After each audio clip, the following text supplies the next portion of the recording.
Yeah, in this session, let's focus on this few elements of the balance sheet. Now that we understand how a balance sheet is constituted, how a P&L is constituted, and how cash flow is prepared from these two, and probably what kind of ratios or what kind of basic analysis we can do on the financial statements. Now let's focus on some of the key elements of these financial statements. One is the inventories.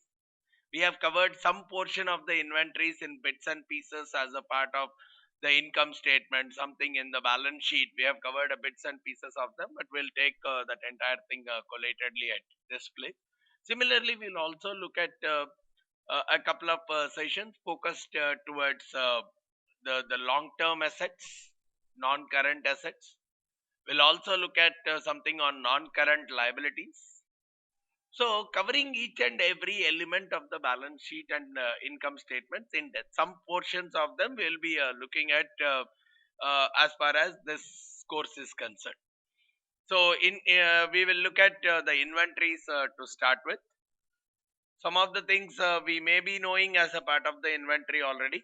Yeah, what all costs we will treat as inventories, because see, when we discussed earlier, we said whatever we are purchasing for a production purpose, let's say a raw material, right, or a semi finished good, let's say we got that.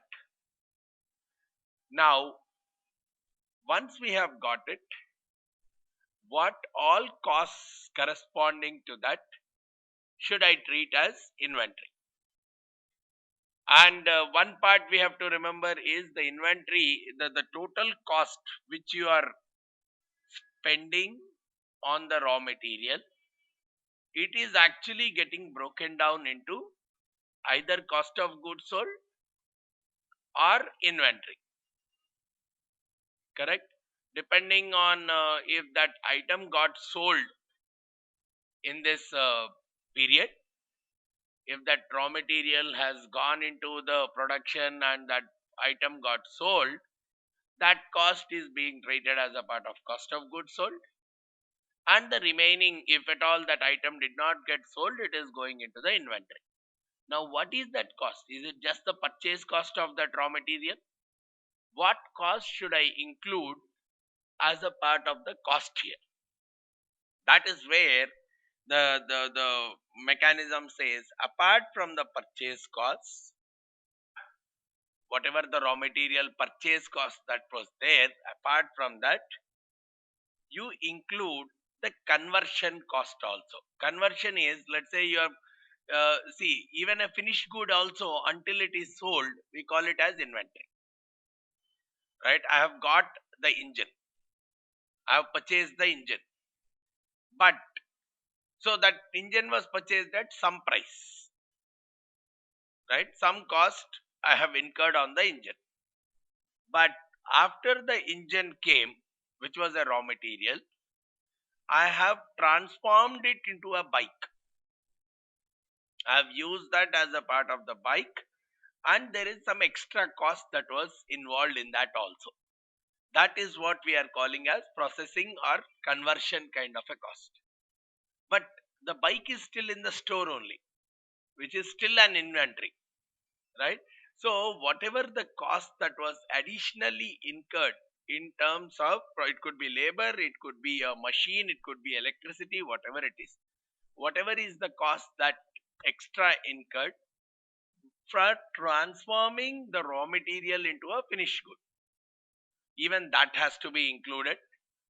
And the transit related, whatever are the costs that are incurred to bring the inventory to the current location and condition, which could be transportation, right? Yeah, so all that, whatever you are incurring, freight charges, all those which you are incurring, that entire thing is treated as a cost. That cost, no other cost will be there. Let's say repairs, maintenance, right? Most of the storages, they don't get treated as a part of the cost. Only the purchase price and whatever is the processing or conversion kind of a cost from a raw material stage to a finished good kind of a stage, and finally the cost that is incurred to bring it to the current location and condition. It may involve 4 5 times transportations also, or assembly line. I may have to move up to certain stage, it is processed in this plant, but the stage 2 happens in some other plant, right, some other location. Whatever are the transportation costs that are incurred for this entire thing, even that would be treated as your cost, and that cost is what is split between the cost of goods sold and inventory, not the purchase price, right? And then some of the other costs which can come up in that same process, which is like there will be some wastage. Regular wastage is still considered there itself, assuming 1% wastage, 2% wastage. You can take it out directly as a part of inventory itself if it is a regular. But abnormal kind of a wastage that is coming up, which you may not expect at the outset, a big wastage, spoiling, perishing, something coming up, which is not a regular one, then you have to treat it as a periodic cost, and that periodic cost does not go into the inventory, it goes as an expense in the income statement itself. That will not be treated as a part of the inventory cost. See, if you can predict something, yes, 1% of my, if you can reasonably out of your experience say that, yeah, 1% of my material generally gets perished, then when you are treating the cost, you treat the cost of 99% itself. Whereas if it is something more abnormal, then you will not consider it as a part of the inventory. You will consider that excess as a loss in the income statement for that year itself. You have to treat it separately as a periodic cost because it is not a regular kind of stuff. It happens only once in a while. Then similarly, most of the storage costs, unless if you store something that you have spent on some kind of a storage which has a very long term kind of a benefit, unless that is the scenario, most of the storage costs are treated as expenses, and that cost you don't add it to the inventory cost at all. It is treated as a separate administrative expense.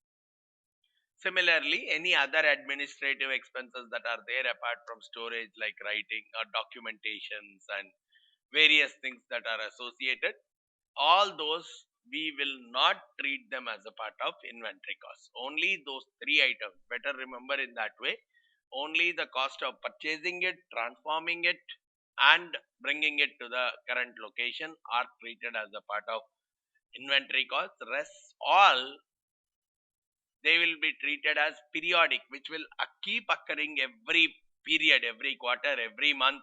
They keep occurring. When, as and when they occur, you will treat it as an expense.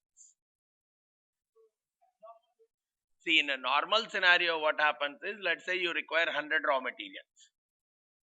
General tendency in a company is, if they assume that there is around 10% wastage every year, what they do is, when they are purchasing itself, they purchase 110, assuming 10% of it will generally go waste. So that part anyhow regularly gets treated as a part of the regular mechanism itself. Whereas when it comes to the abnormal part, though I have purchased 110, only 90 are good. Another 10 I have lost. That is where the abnormal wastage is coming into picture. So some of these things we have looked at earlier from an analyst standpoint. When I am considering a LIFO, last in first out. Now just we have taken one example also earlier. Let's say I am talking about Jan and April and July. I am purchasing some raw materials, buying. Let's say I have sold the finished good in September. Let's say this is the strategy which I am following. Right? Probably I have purchased two items, two raw materials, or 20 raw materials at $20 per piece, 30 raw materials at $30 per piece, 40 raw materials at $40 per piece. Let's say I have purchased something like this, right? And so I have almost 90 raw materials which I have with me, right? And let's assume that I have sold 70, I have produced 70 products till date, and probably sold them at 50 per piece, right? Let's say this is my business. I have purchased raw materials 3 times, right? This is a scenario of growing prices or rising prices, because from Jan to April to July, the prices are increasing. Initially I purchased at 20, then at 30, then at 40. So this is an example of rising prices scenario. Whereas if the first has been 40, then 30, then 20 kind of stuff, then it would have been a falling prices kind of a scenario, right? Okay, we'll take that. But before that, now how do I treat what number I put into cost of goods sold, what number I put into inventory, going with LIFO method or the FIFO method? So, okay, in both the methods, my revenues will be how much? 3,500 itself. 50 into 70. In both the methods, whether I am considering LIFO or FIFO or whatever it is, in both the methods, my revenues are going to be 3,500 itself. Now, what will be the cost of goods sold? Goods which I am selling are worth are 70 units. So, the raw materials cost should be corresponding to 70 units only, because cost of goods sold, whatever the good I am selling, only the costs of those things have to be included. So because I am selling 70 items, the costs also should be corresponding to 70 raw materials itself. But I have 90 raw materials with me. So with 70 I have to treat as a part of cost of goods sold. The remaining 20 will go into inventory, right? Now under the LIFO, the cost of the last 70 items will go